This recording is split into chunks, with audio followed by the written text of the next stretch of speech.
So hello everyone again. Such a pleasure to see you all. It's always such an honour for you to tune in and listen to me. I'm always very privileged, so thank you. I'm Triona Sharon. I'm a therapist and I'm spiritual healer, medium, channeler, all these different names for basically the same thing, which is just I connect into my inner power and the power that spirit bring me for both, evidential and healing, inspiration, all of this kind of thing.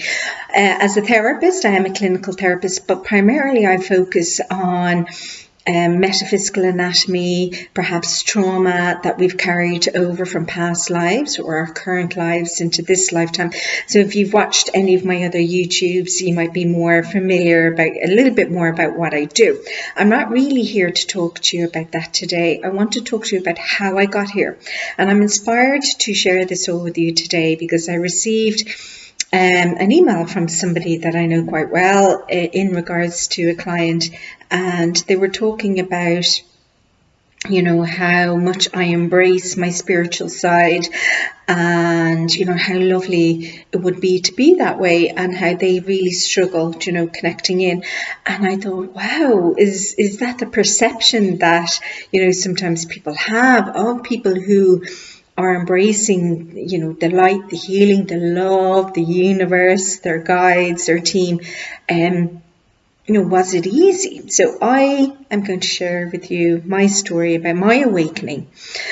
And hopefully it might resonate with some of you. Hopefully it may help some of you realize what you're going through. And also it might inspire you maybe to push through it and to connect into that really incredible place. That's so amazing when you get there. So I was going to tell you about my awakening that started with a personal tragedy nearly 6 years ago. However, I was inspired by something that David Shearser, he's a medium from Switzerland and a teacher, he's a spiritualist, and he said something there the other day about his awakening happened, in fact, when he was very, very young. And it started me thinking. I had night frights. As a little girl, I was terrified of the dark. I knew there was people in the room with me.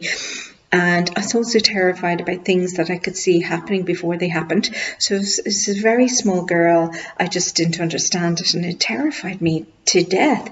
And it was actually only when I explored my spiritual self and I started to develop these abilities that I was born with, and then I became to understand it more.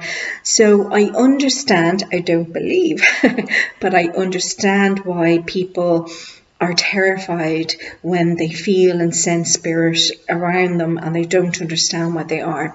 So I understand sleep paralysis can be really, really scary.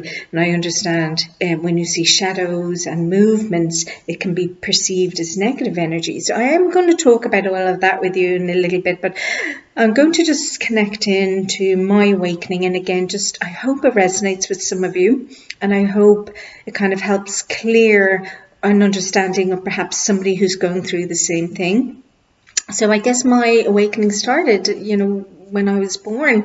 I always felt connected to this world. I always felt different, slightly out of place. I would meet somebody and I'd just get the knowing of them straight away.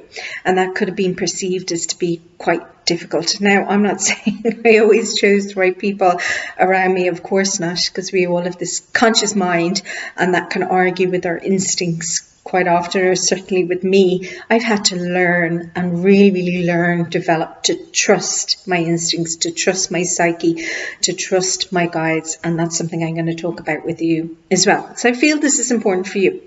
So it can be quite easy to share my analytical story of how I got here. However, today I'm really going to try to share with you my emotional story, the good, the bad, the facts, the pros, the cons, because an awakening isn't always pleasant. I mean, it's pleasant when you get there, and it's not always pleasant. It's confusing, it's scary, it's physically, it's like you've had 20 million cups of coffee that day. And that's a cat saying hello. So it can be scary and confusing, and I went through the beginning of this alone, I have to say, and it's only that my trust and the love that, you know, my close ones in spirit were with me that kept me through it. So it started as a little girl. It started when I was terrified of the dark. I didn't know what was going on. I could hear and I could see things. It didn't make sense to me. It didn't help that I started reading horror stories, and it didn't help that my sister started reading me horror stories. So at the age of 12, Nightmare on Elm Street, so forth. So all of these things didn't help. However, it took me a long, long time to decide and to be brave enough to develop it, to look deeper into that space that was fearful. And then when I did, wow, never look back. So as a little girl, I remember staring at the TV. I must have only been about 4 or 5. And I was convinced the power of my mind could turn off this TV. I was absolutely convinced of it. I'd stare for hours and hours at a button saying, off. I can do this. Turn it off. And I remember staring at a pencil again when I was about 4 or 5, 6, going, move it. I can move it with my mind. And I was telling my mother, I can move it with my mind. And she obviously just thought I was absolutely doolally crazy. So this is how I spent a lot of my youth, trying to move pencils and TVs with my mind, believing that I could. Being terrified of the dark and not really understanding why I knew things were going to happen before I knew it. So if I could never visualize anything in my mind, even as a little girl, I knew it wasn't going to happen. So this brings me to my second awakening, which was when I became quite ill. So at 28, I became sick. I started dialysis for 11 years. I went into acute renal failure, and it really, really turned my life around. So yes, of course, there was lots of negative aspects to that, without a doubt, but it really made me prioritize what is important, what's important in life, what's important to me. I really embodied mindfulness and the concept of mindfulness. I looked at the Dalai Lama, I looked at Buddhism, I looked at a little bit of paganism. So I kind of started Tibetan cultures, and so I have time in this place. So I had stopped working full time. Previous to that, I was IT manager for a corporate company. So obviously, just given a backdrop of my corporate mind and my analytical mind, there was always a struggle there in the background of this little girl who's trying to move pencils and TVs with her mind, and could be, you know, fighting and running away from spirit in their communication, and understanding things that I was getting in my mind and seeing these things that had happened when they hadn't happened. It could become very confusing. To, you know, me being in IT, doing a degree in IT and being quite analytical, and I guess all of that just caught up with me after a while, just this complete confusion and division within myself and the aspects of myself. So here I was, 28, I had a beautiful family, and I had renal failure, and it, you know, in so many ways, it was just a huge gift, a gift from the universe in some ways, because it stopped me, and I actually stopped and I thought, what's going on here? What's going on? At this time, I hadn't come into the idea of Dolores Cannon and metaphysics, metaphysical anatomy, and how the mind is talking to the body, and how the universe, my subconscious, is talking to my body. I hadn't discovered that, but I had discovered mindfulness, and I started going more into the concept of, you know, the art of happiness, the Dalai Lama, Buddhism, about that everything happens for a reason, divine purposes. And I have to say, it really resonated with me at the time. It brought me a sense of peace and calmness. So what did this stillness at that time in my life, 28 years old, what did it bring me? Brought me clarity about life and what's important in life. And I can honestly say, did I enjoy every moment of it? No, but the moments I did enjoy, wow. I started noticing the ocean, I started noticing the trees, I started noticing my family more and what's important. So I remember having milestones. I remember thinking, I just really want to see my son's communion. I want to live to see my son's communion. And then it was, I want to live to see my daughter's first birthday. I went into renal failure when she was born. And then I wanted to, see her go into creche. And then I wanted to see my son, graduate from primary school. And then his confirmation, and then his secondary. So I had all of these milestones, and every time I reached a milestone, I went, I'm still alive. Oh my God, this is so incredible. Next milestone.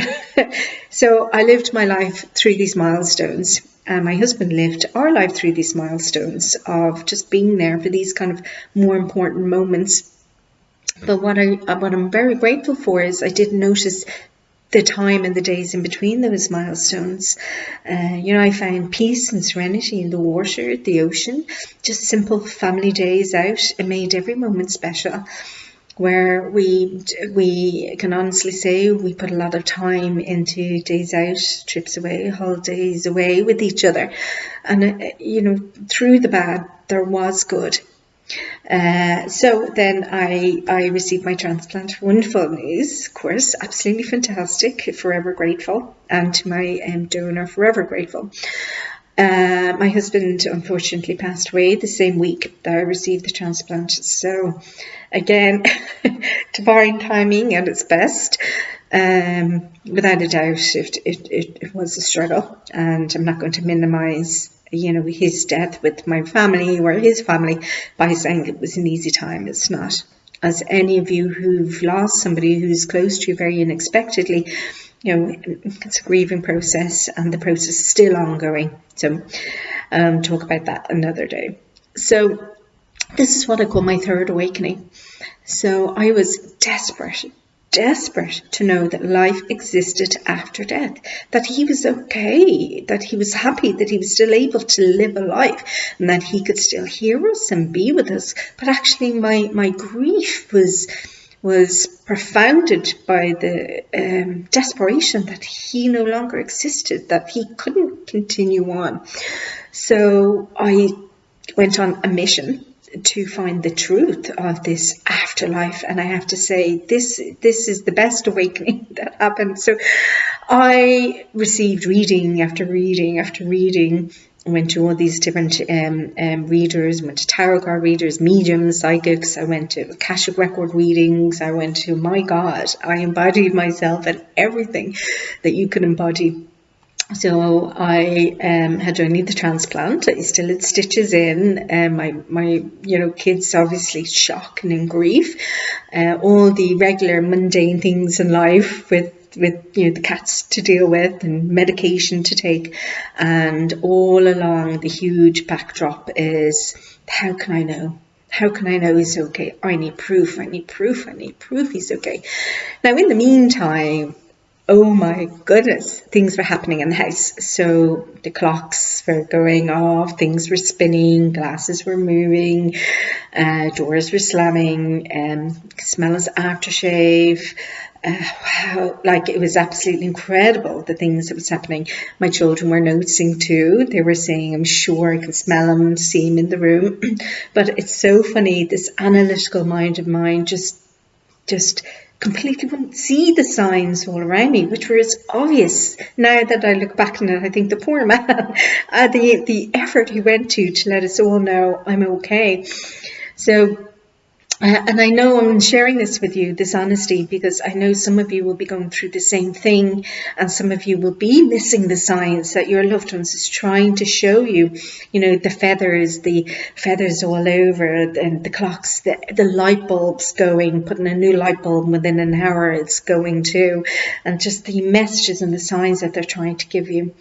So I just needed definitive proof. So I said to my husband, if you are here, if you can hear me, I need the password lobster. So anytime I go into a reading or anything, I need you to give me that password. If you give me that password, I know you're real. I know you're there. If I don't get that password, good luck with that. So And again, I'm sharing this with you because I know this is important for you all to hear. So I went to reading after reading after reading. And now that I look back and I go, gosh, that poor medium, that poor psychic, that poor medium, giving me a wonderful reading. And I just dismissed everything because I didn't hear that password, lobster. So I remember looking back, hearing of a reading, and I listened to it back there a few weeks ago, and they were trying to tell me of this beautiful memory, and they were saying, we have a memory of you and your husband, and you're going for dinner, and you're eating lobster. So and this is an interesting thing. All mediums work differently. We all work differently, medium or not. We all perceive information in a different way. Some of us see, some of us hear, some of us smell, some of us, just know. So here I was with my non-understanding of how things worked, going from reading to reading, waiting for this password that never came. And how whenever, as I look back at those readings, nearly every single one was giving me the memory of the story of when we had the lobster. So he was communicating so hard, trying to give me this. And again, just like the signs, I was dismissing it. Me and my analytical, logical mind trying to achieve this proof. So it was about 2 weeks on, and possibly 3 weeks on actually, after his death, after the kidney transplant, and I was just so sad and lonely, down at the pit of my stomach, in so much despair, not having received the proof that I need. When I heard him as clear as day. It's too important, True. It's too important. I jumped out of my skin. I objectively heard him in the room. There's no mistaking it. And I felt him then. I could feel him touching me. I could feel him touching my shoulder, and I could feel all of his beautiful little feather kisses around my face. And I thought I was going absolutely crazy. It was as real as anyone touching me or talking to me. And I could smell him in the room too. And I really genuinely thought I was going absolutely crazy. So I said, you know what? I need to develop that part of myself as a little girl that could see and hear a spirit. I need to look into it. I need to develop it. It's just time to stop running. It's time to empower myself to connect with him and not to rely on all these other people to connect. It's always disappointing because it wasn't the information that I wanted to receive. So I went on a mission to explore these realms of the afterlife and to develop my mediumship and to develop my psyche, my instinct, my gut, whatever it is you want to call it. And to be honest, I've never looked back. So I joined a circle and I started reading loads and loads of books, and it actually came incredibly easy, I have to say. It came really, really easy. The information, the feeling, the knowing, the images, the visions. I can get a little bit obsessed sometimes. So my husband got me a mug saying, do not obsess, do not obsess. Now, obsession in the right way, I hope, for this. So I studied mediumship, psychic, I studied healing, I studied all of these wonderful modalities. I studied the Akashic records, I studied past life regression, life between lives, and I studied an awful lot of things in order to realize what really fit within me and what satisfied my soul. So during this third awakening, that I'll call it, with this grief, this third awakening, weeks into his death and weeks into my transplant, I went through a physical profound change with these awakenings. And again, I'm going to share this with you. I know this will resonate with some of you.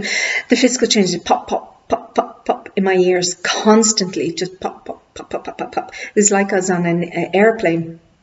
And then when I was communicating with spirit and I was talking with them, especially guides, it's like, when you're going up and down in an airplane, that like really high pressure intensity in the air is just, and then I could feel them coming in with goosebumps all the way on my arm, like I have there now. So goosebumps all the way up and down my arm. I was getting hot flushes, like, really, really strong. And then it was alternating to being freezing cold, even in summer, freezing cold, wrapping blankets and duvets around me all the time. So now that I have an understanding about it, I understand when I get really, really hot, it's my vibrations raising, and it's my psyche or my psychic intuition rising. It makes me really hot. And when I get really, really cold and shivers up and down my spine, it's a spirit coming in and blending with me. So I understand all of that now. The pop, pop, pop, pop, pop is actually my vibrations lifting as well. So I understand all of that now. However, when you're going through this alone, you don't understand. And I thought I was going crazy. And then I started hearing voices in my head. And I started hearing my husband's voice, my guy's voice, and I started hearing one or two other voices. I actually thought I was schizophrenic. And I thought, oh my God, now I've gone schizophrenic. On top of everything, I've gone absolutely crazy. So I bought some books on schizophrenia. I started actually studying psychotherapy and things like that to understand what was going on. And again, that didn't actually give me any answers or clarity, only that I wasn't schizophrenic. They were only positive voices, thankfully. Only positive voices saying, you can do it, keep going, we're here for you, we love you, we care for you. All these wonderful things. I could feel them. I could still feel him kissing my face, my stomach, my neck, my face, my hand. I could feel his putting his hand on my hand. I could smell coffee in the morning when it wasn't even ready. So he was making, giving me the smell of a cup of coffee. I could smell his aftershave. So he was giving me a smell of his aftershave. Some of my senses, like the clairaudience, hearing him, definitely dumbed down. But the feeling of him touching me and feeling me was there. I practiced and developed it with gusto, and we set up a little link. So now I hear it clicking, objectively clicking. He's coming to my right. I know it's my guys and my mother. So it's just this wonderful things that you can. So basically, if people ask me, do you still connect with them? Absolutely, 100%, every day if possible. It gets a little bit harder as it goes on, just because my vibrations change and my awareness, my understanding changes, as does his as well. But I did get the validation I needed that he is alive. He's alive. He's just not alive in his physical form, but he is alive. And all the others are alive. And as I step through that gateway, there's just no coming back. Not that you'd want to come back, there's no coming back. To feel and connect with my guides every day, to rely on them, to trust them, to ask them to come in to help me, to ask them to help other people if it's in their highest good, to help guide me, to keep me on my track, to feel them, to acknowledge them. I mean, can you imagine dedicating your entire existence to helping somebody in their incarnation, to helping them in every way, and they don't even acknowledge you? I mean, I just say praise off to everyone's guides, right? Because they get so little acknowledgement, and in fact they're the driving force behind all of us. What I really loved during this transition, this awakening as well, is I started trusting those instincts that I've always had. I started trusting them. I just know that's not good for me. I know that's the right way to go. And it makes life so incredibly easy. It makes life so incredibly easy when you trust that. Now, we all have that inherent ability. We are all psychic and we are all mediums. We can all connect with spirit. Some may choose to develop it like me, and some of you may not choose to develop it, and that's absolutely perfect. But we all still have the ability to connect in with our spirit team, our guides, and we all have the ability to connect in with our loved ones. And we certainly 100% all have this ability to trust ourselves, to trust the information we have here within ourselves, and to allow ourselves to be guided by that. And this is my passion now. This is my passion. And for any of you who connect in with me, whether it's live or on any of my YouTube channels, you will know this. My passion is this exploration of the afterlife. And I think it's a myth. I don't think the afterlife exists. There you go.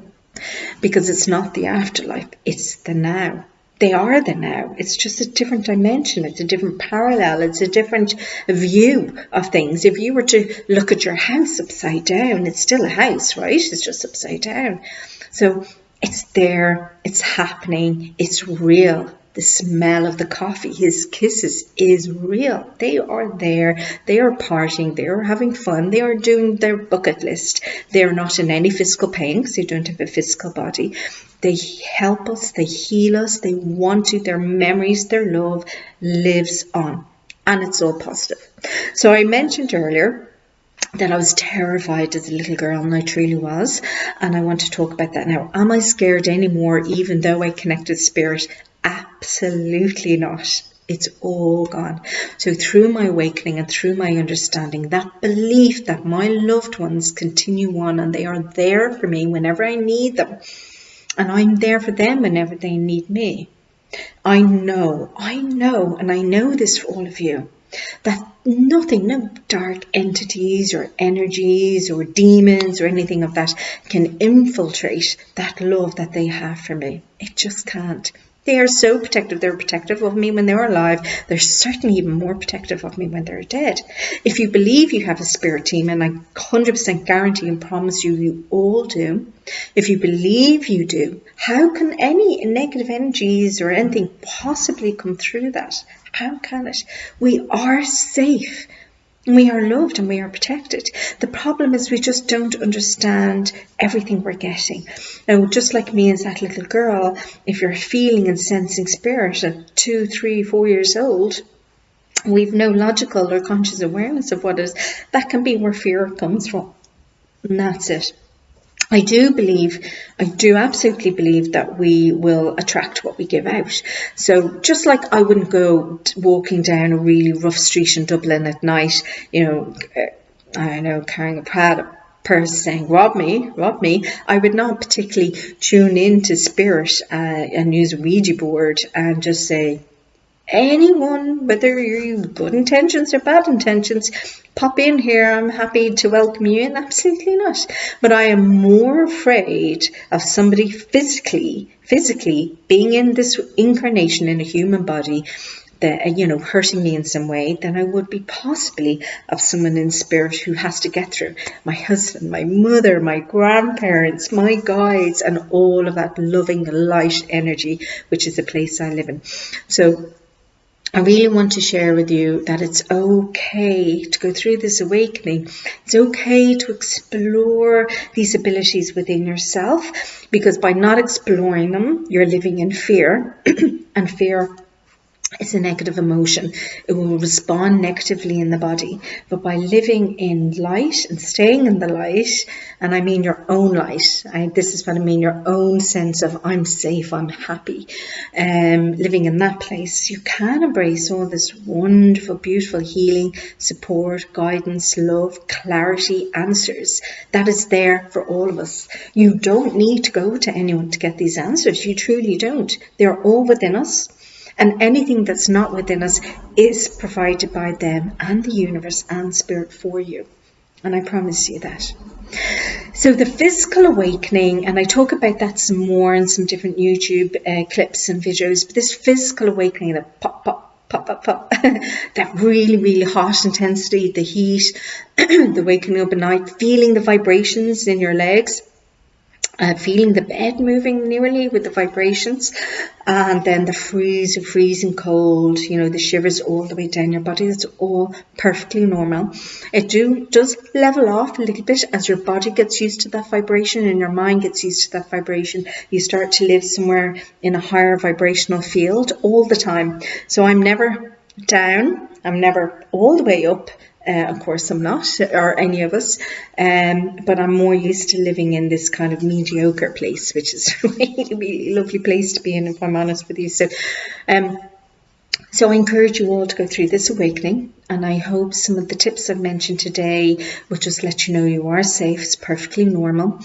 I also encourage everyone to embrace their natural gifts, that we're born with, to embrace them, and to encourage that little girl inside of you who's trying to move and turn off the TV, move pencil with her mind. Why not?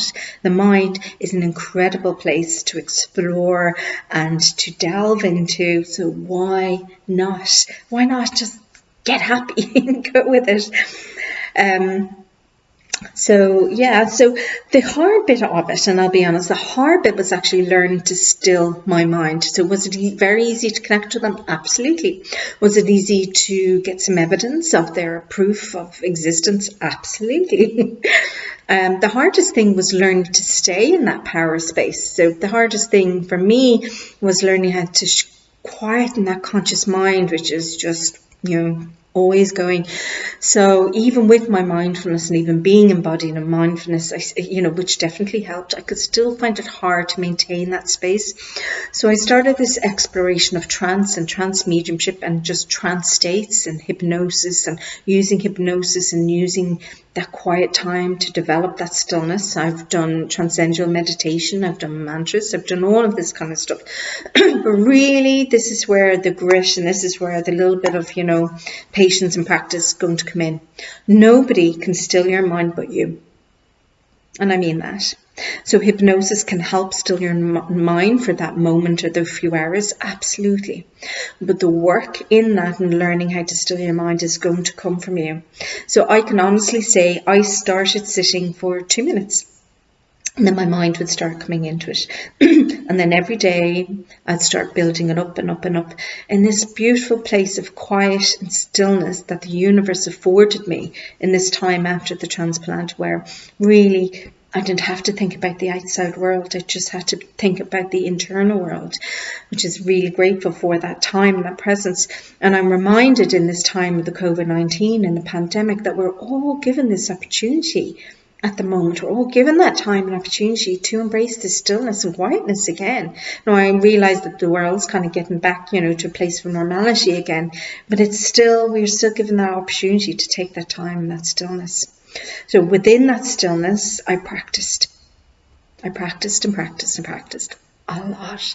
So I learned to still the mind. So I started with 2 minutes, and I say after 3-4 weeks I could go for 6 hours without a single thought, being awake, being in that beautiful plane of heaven, I suppose, calmness, serenity, peacefulness, nothingness, stillness, power, energy. So, and it's really fascinating to have, if you have a Fitbit and you're going to that place, watch it after. It's really cool. So you can do it, a little bit of time, a little bit of patience, stilling the mind, stilling the quietness. But I'd encourage you, no matter what you're doing, to do it as well or as best as you can. Don't judge yourself on what anyone else can do. Each person is completely unique and completely individual. Your light, your soul, your beautiful soul spark that you were born here with will be completely different than every single other soul on this planet, in the universe. Isn't that absolutely incredible? So how can you possibly do things the same way as everyone else? So you can take guidance and you can take inspiration from the way other ways that people do it, but at the end of the day, this is going to be about your own soul, listening to your own soul, listening to that place within yourself and trusting it, surrendering to it, surrendering to that information that comes and trusting whatever comes. And what I can share and vouch and promise you, it's a beautiful, beautiful place to be in, this place of light and love that is within you, within your own soul, and within the power that they can bring. So somebody once said to me, how do you know when you're in that place? How do you know? And I said, I'm nicer. Truly, truly I am. So I become a nicer person after I'm in that place. It's like the Quran, where everything is just wonderful. And when I'm in that place with spirit then, or in a trance state, when I'm connecting with guides, yes, it's very, very different. Your body and your mind can become heavy, and it's just as you allow them to blend and trusting and surrendering to that beauty. So before I finish, and I'm going to talk about this definitely with you guys another day, is how to develop the channeling within yourself, how to develop the part of yourself that can connect with your spirit team for inspirational writing, for channeling writing, for speaking, for public speaking, for healing, whatever it is you want to do. And I'm not talking about you going out and being a professional healer or, trance medium. I'm talking about every single one of you connecting with your team and allowing them to blend with you in order for you to achieve the goals you want to achieve in this lifetime. And again, I'm talking more about the realistic soul goals, not about making $1 million by the age of 30 and living in a mansion in Miami. I'm talking about perhaps listening to those words, those inspiration that's within you and getting them out. Whether it's for you, whether it's for anyone else, whatever that may be. So I am going to talk about that with you another day, but it's another topic of conversation. But so please, if this has resonated with you, absolutely wonderful. I hope you've enjoyed the story I've shared with you today. Sometimes it can be hard opening up about what's really going on and the pros and the cons and the truths and the pitfalls and the highs and the lows. So, and I hope that I've shared an honest account of my awakenings, 3 of them, and who knows, might be a 4th in the future, and I'll have to update you on that. In the meantime, if you've any questions, if you're going through anything, please pop them in the comments. I always welcome your thoughts and your comments, but it's very important that we're all true, and we're true to ourselves as best I can. I'm true to myself, and I'm being true with you, and as best as you can, be true to yourself, whatever that is. And I wish you all the love and support on your forward awakening journey. Goodbye.